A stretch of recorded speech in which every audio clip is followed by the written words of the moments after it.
Hi friends, welcome to Veda tailors. ఈ రోజు మన వీడియో ఏంటంటే షేప్ బెల్ట్ లేదా క్రాస్ బెల్ట్ ఎలా స్టిచ్ చేయాలి అనేది చూద్దాం. అసలు ఈ షేప్ బెల్ట్ ఏ మెజర్మెంట్ తో కట్ చేయాలి, అలాగే ఏ విధంగా స్టిచ్ చేయాలి అనేది చూద్దాం. ఇక్కడ మనం చిన్న చిన్న పొరపాటు చేసామంటే బ్లౌజ్ సైడ్ జాయిన్ చేసేటప్పుడు ఫ్రంట్ పార్ట్ ఎక్కువ తక్కువ అనేది వస్తుంది. అలా కాకుండా ఈ షేప్ బెల్ట్ పర్ఫెక్ట్ గా ఇన్విజిబుల్ గా ఎక్కడ కుట్టు కనిపించకుండా ఎలా స్టిచ్ చేయాలి అనేది చూద్దాం. ఈ వీడియో చూసే ముందుగా మీరు గనక మన ఛానల్ ని ఫస్ట్ టైం చూస్తున్నట్లయితే మన వేదా టైలర్ ఛానల్ ని సబ్స్క్రైబ్ చేసుకోండి.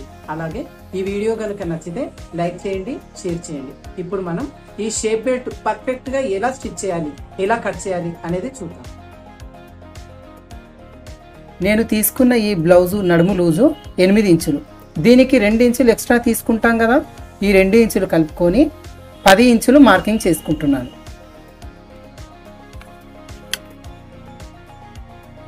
ఇక్కడ 10 ఇంచులు మార్కింగ్ చేసుకొని స్ట్రేట్గా లైన్ డ్రా చేసుకుందాం.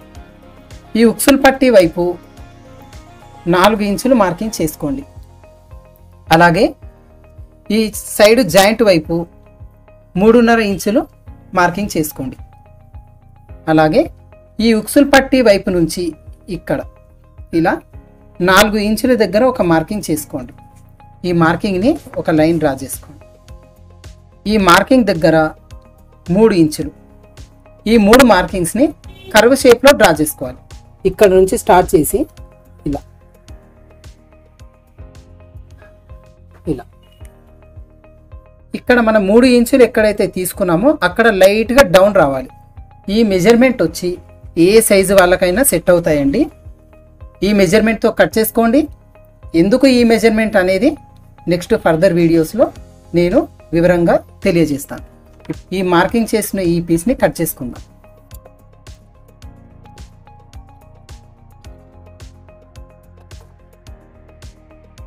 ఇలా కట్ చేసుకున్న తర్వాత ఇక్కడ మనం 4 ఇంచులు ఎక్కడైతే తీసుకున్నామో అక్కడ ఒక చిన్న ఘాటు పెట్టుకోండి. ఇలా అలాగే ఇక్కడ పైన ఇక్కడ మనం ఇలా చిన్న ఘాటు పెట్టుకున్నామంటే ఉక్సులు పట్టి సైడ్ ఇది జాయిన్ చేయాలని మనకు గుర్తుంటుందన్నమాట. ఇప్పుడు మనం ఈ లైనింగ్ పీస్ సైజులో ఒరిజినల్ పీస్ కట్ చేసుకొని స్టిచ్చింగ్ ప్రాసెస్ ఏందనేది చూద్దాం. ఈ లైనింగ్ పీసులు 4, అలాగే ఈ ఒరిజినల్ పీసులు 2, మొత్తం 6 పీసుల్ని మనం తీసుకోవాలి. ఇలా 2 లైనింగ్ పీసులు అలాగే ఒక ఒరిజినల్ పీస్, ఈ 3 కట్ చేసుకున్న తర్వాత ఈ లైనింగ్ పీసు అలాగే ఒక ఒరిజినల్ పీస్ ఈ రెండింటిని కలిపి చుట్టూ కుట్టు వేసుకోవాలి. అలాగే రెండో వైపున కూడా ఈ లైనింగ్ పీసు అలాగే ఒరిజినల్ పీస్ ఈ రెండింటిని కలిపి కుట్టు వేసుకోవాలి. చుట్టూ కుట్టు వేసుకున్న తర్వాత ఇప్పుడు ఈ పీసుల్ని ఫ్రంట్ పార్ట్కి ఎలా జాయిన్ చేయాలి అనేది చూద్దాం. ఇలా ఫ్రంట్ పార్ట్లో డాట్స్ వేసుకున్న తర్వాత ఈ క్రాస్ బెల్ట్ని ఎలా స్టిచ్ చేయాలి అనేది చూద్దాం. ముందుగా ఇక్కడ ఒరిజినల్ పై వైపున ఈ ఒరిజినల్ని ఇలా, అలాగే ఈ లైనింగ్ వైపున ఈ లైనింగ్ పీస్ని ఇలా 3 పీసుల్ని కలిపి 1/2 ఇంచ్ ఖర్చు ఉండేలా ఒక కుట్టు వేసుకోవాలి. మీరు బిగినర్స్ అయితే గనక ఈ 3 పీసుల్ని ఒకేసారి జాయిన్ చేయాలి అంటే కాస్త ఇబ్బందిగా ఉంటుంది. దానికోసమని ముందుగా ఈ లైనింగ్ పీస్ని పక్కన పెడతాం.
ఇలా స్ట్రేట్గా ఒక లైన్ వేసుకోవాలి. ఈ చివరన ఈ లైన్ వైపున ఒక ఘాటు పెట్టుకోవాలి. అలాగే ఈ ఉక్సులు పట్టి వైపున కూడా ఒక చిన్న ఘాటు పెట్టుకోవాలి. ఇలా రెండు వైపులా ఘాట్లు పెట్టుకున్న తర్వాత ఈ పై వైపు నుంచి ఈ పీస్ని రోల్ చేసుకోవాలి.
తర్వాత ఈ లోపలి వైపున ఎక్కడ కూడా చిన్న ఖర్చు కానీ కుట్టు కానీ మనకు కనిపించవు. అలాగే చూడడానికి కూడా చాలా యూనిక్గా ఉంటుంది.